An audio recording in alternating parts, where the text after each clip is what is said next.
नमस्कार विद्यार्थियों। आज हम प्रसिद्ध चीनी दार्शनिक कन्फ्यूशियस और उसके दर्शन के बारे में बात करेंगे। कन्फ्यूशियसी दर्शन की शुरुआत 5वीं शताब्दी ईसा पूर्व चीन में हुई। जिस समय भारत में भगवान महावीर और बुद्ध के नए विचार सामने आ रहे थे, चीन में भी उसी समय एक दार्शनिक महात्मा का जन्म हुआ जिसका नाम था कन्फ्यूशियस। उस समय चीन में झोउ राजवंश का बसंत और शरद काल चल रहा था। समय के साथ झोउ राजवंश की शक्ति शिथिल पड़ने के कारण चीन में बहुत से राज्य कायम हो गए थे जो सदा आपस में लड़ते रहते थे, जिसे झगड़ते राज्यों का काल भी कहा जाता है। इस दौरान चीन की प्रजा बहुत ही कष्ट झेल रही थी। ऐसे समय में चीन वासियों को नैतिकता का पाठ पढ़ाने हेतु कन्फ्यूशियस का आविर्भाव हुआ। कन्फ्यूशियस का जन्म ईसा मसीह के जन्म से करीब 551 वर्ष पहले चीन के शानडोंग प्रदेश में हुआ था। बचपन में ही उसके पिता की मृत्यु हो गई थी, लेकिन कन्फ्यूशियस में ज्ञान की आकांक्षा असीम थी। बहुत अधिक कष्ट करके उसने ज्ञान का अर्जन किया। 17 वर्ष की उम्र में उसे एक सरकारी नौकरी मिली और कुछ ही वर्षों के बाद सरकारी नौकरी छोड़कर वो शिक्षण कार्य में लग गया। घर में ही एक विद्यालय खोलकर कन्फ्यूशियस ने विद्यार्थियों को शिक्षा प्रदान करना शुरू किया। वह मौखिक रूप से विद्यार्थियों को इतिहास, काव्य और नीति शास्त्र की शिक्षा देता था तथा काव्य शास्त्र, इतिहास, संगीत और नीति शास्त्र पर उसने कई पुस्तकों की रचना की। 53 वर्ष की उम्र में लू राज्य में एक शहर के शासनकर्ता तथा बाद में मंत्री पद पर कन्फ्यूशियस नियुक्त हुआ। मंत्री होने के नाते कन्फ्यूशियस ने दंड के बदले मनुष्य के चरित्र सुधार पर बल दिया। कन्फ्यूशियस ने अपने शिष्यों को सत्य, प्रेम और न्याय का संदेश दिया। वह सदाचार पर अधिक बल देता था और लोगों को विजयी, परोपकारी, गुणी और चरित्रवान बनने की प्रेरणा देता था। कन्फ्यूशियस ने अपने बुजुर्गों एवं पूर्वजों का आदर सम्मान करने का आह्वान किया तथा कहा कि दूसरों के साथ वैसा बर्ताव न करो जैसा तुम स्वयं अपने साथ नहीं करना चाहते हो। वास्तव में कन्फ्यूशियस एक सुधारक था, धर्म प्रचारक नहीं। उसने ईश्वर के बारे में कोई उपदेश नहीं दिया, परंतु फिर भी लोग कन्फ्यूशियस को एक धार्मिक गुरु मानने लगे। कन्फ्यूशियस की मृत्यु 480 ईसा पूर्व में हो गई थी। कन्फ्यूशियस के समाज सुधारक उपदेशों के कारण चीनी समाज में एक स्थिरता आई तथा कन्फ्यूशियस का दर्शन शास्त्र आज भी चीनी शिक्षा के लिए पथ प्रदर्शक बना हुआ है। कन्फ्यूशियस ने कभी भी अपने विचारों को लिखित रूप नहीं दिया। उसका मत था कि वह विचारों का वाहक हो सकता है, उनका सृष्टा नहीं।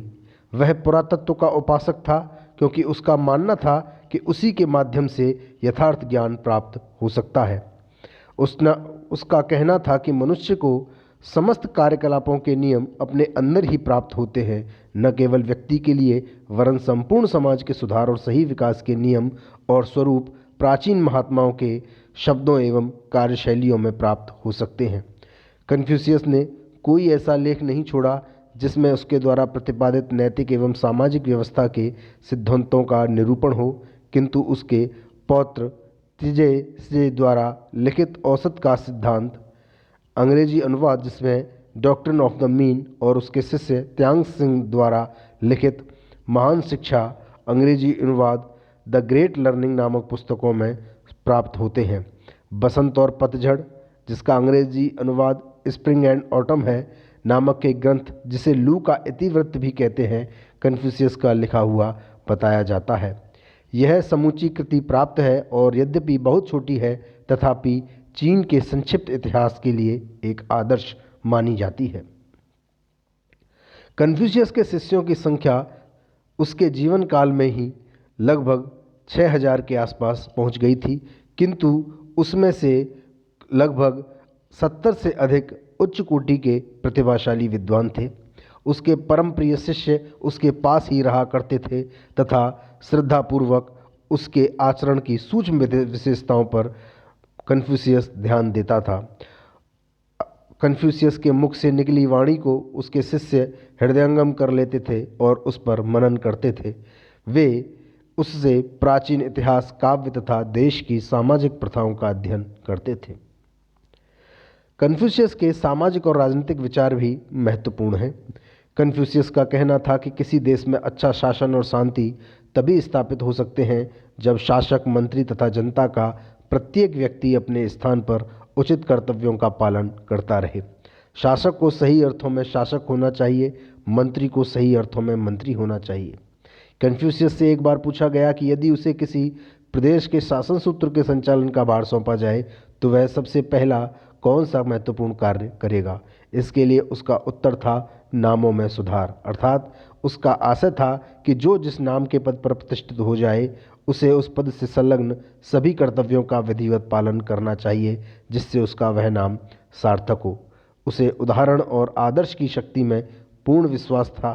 उसका विश्वास था कि आदर्श व्यक्ति अपने सदाचरण से जो उदाहरण प्रस्तुत करते हैं, आम जनता उनके सामने निश्चय ही झुक जाती है। यदि किसी देश के शासक को इसका भली भांति ज्ञान करा दिया जाए कि उसे शासन कार्य चलाने में क्या करना चाहिए और किस प्रकार करना चाहिए, तो निश्चय ही वह अपना उदाहरण प्रस्तुत करके आम जनता के आचरण में सुधार कर सकता है और अपने राज्य को सुखी, समृद्ध एवं संपन्न बना सकता है। इसी विश्वास के बल पर कन्फ्यूशियस ने घोषणा की थी कि यदि कोई शासक 12 महीने के लिए उसे अपना मुख्य परामर्शदाता बना ले तो वह बहुत कुछ करके दिखा सकता है, और यदि उसे 3 वर्ष का समय दिया जाए तो वह अपने आदर्शों और आशाओं को मूर्त रूप प्रदान कर सकता है। कन्फ्यूशियस ने कभी इस बात का दावा नहीं किया कि उसे कोई ईश्वरीय संदेश या दैवीय शक्ति प्राप्त थी। वह केवल इस बात का चिंतन करता था कि व्यक्ति क्या है और समाज में उसके कर्तव्य क्या हैं। उसने शक्ति प्रदर्शन, असाधारण एवं अमानुषिक शक्तियों, विद्रोही प्रवृत्ति तथा देवी देवताओं का कभी जिक्र नहीं किया। उसका कथन था कि बुद्धिमता की बात यही है कि प्रत्येक व्यक्ति पूर्ण उत्तरदायित्व और ईमानदारी से अपने कर्तव्य का पालन करे और देवी देवताओं का आदर करते हुए भी उनसे अलग रहे। उसका मत था कि जो मनुष्य मानव की सेवा नहीं कर सकता वह देवी देवताओं की सेवा क्या करेगा। उसे अपने और दूसरों के सभी कर्तव्यों का पूर्ण ध्यान था। इसीलिए उसने कहा कि बुरा आदमी कभी भी शासन करने के योग्य नहीं हो सकता, भले ही वह कितना भी शक्ति संपन्न क्यों न हो। नियमों का उल्लंघन करने वाले को तो शासक दंड देता ही है, परंतु उसे कभी यह नहीं भूलना चाहिए कि उसके सदाचरण के आदर्श प्रस्तुत करने की शक्ति से बढ़कर अन्य कोई शक्ति नहीं है। कन्फ्यूशियस के दार्शनिक, सामाजिक तथा राजनीतिक विचारों पर आधारित मत को कन्फ्यूशियसवाद या कुंगफुत्सीवाद नाम दिया जाता है। कन्फ्यूशियस के मतानुसार भलाई मनुष्य का स्वाभाविक गुण है। मनुष्य का यह स्वाभाविक गुण ईश्वर से प्राप्त है, अतः इस स्वभाव के अनुसार कार्य करना ईश्वर की इच्छा का आदर करना है और उसके अनुसार कार्य न करना ईश्वर की अवज्ञा करना है। कन्फ्यूशियसवाद ईसा पूर्व 5वीं शताब्दी में शुरू हुआ चीन का एक प्राचीन दर्शन और विचारधारा है।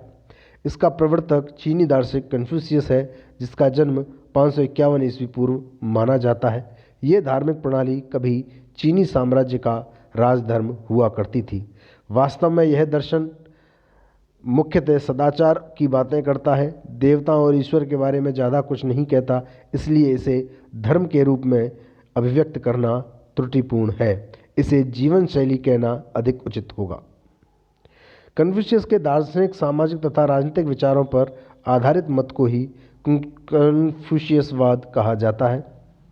कन्फ्यूशियस के अनुसार समाज का संगठन 5 प्रकार के संबंधों पर आधारित है: शासक और शासित, पिता और पुत्र, ज्येष्ठ भ्राता और कनिष्ठ भ्राता, पति और पत्नी तथा इष्ट मित्र। इन 5 में से पहले 4 संबंधों में एक ओर आदेश देना और दूसरी ओर उसका पालन करना रहता है। शासक का धर्म आज्ञा देना और शासित का कर्तव्य उस आज्ञा का पालन करना है। इसी प्रकार पिता, पति और बड़े भाई का धर्म वो आदेश देना है और पुत्र, पत्नी एवं छोटे भाई का कर्तव्य आदेशों का पालन करना है। परंतु साथ ही यह भी आवश्यक है कि आदेश देने वाले का शासन औचित्य, नीति और न्याय पर आधारित हो। तभी शासित से भी यह आशा की जा सकती है कि वह विश्वास तथा ईमानदारी से आज्ञाओं का पालन कर सकेगा। पांचवें अर्थात मित्रों के संबंध में पारस्परिक गुणों का विकास ही मूल निर्धारक सिद्धांत होता है। जब इन संबंधों के अंतर्गत व्यक्तियों के राग द्वेष के कारण कर्तव्यों की अवहेलना होती है, तभी एक प्रकार की सामाजिक अराजकता की अवस्था उत्पन्न हो जाती है। मनुष्य में अपने श्रेष्ठ व्यक्तियों का अनुकरण करने का स्वाभाविक गुण है। यदि किसी समाज में आदर्श शासक प्रतिष्ठित हो जाए तो वहाँ की जनता भी आदर्श जनता बन सकती है। कुशल शासक अपने चरित्र का उदाहरण प्रस्तुत करके अपने राज्य की जनता का सर्वतोमुखी सुधार कर सकता है। कन्फ्यूशियसवाद की शिक्षा में धर्मनिरपेक्षता का सर्वांगपूर्ण उदाहरण मिलता है। कन्फ्यूशियसवाद का मूल सिद्धांत इस स्वर्णिम नियम पर आधारित है कि दूसरों के प्रति वैसा ही व्यवहार करो जैसा तुम उनके द्वारा अपने प्रति किए जाने की इच्छा करते हो। इस प्रकार आज के इस ई व्याख्यान के अंतर्गत हमने कन्फ्यूशियस और कन्फ्यूशियसवाद के बारे में जाना। धन्यवाद।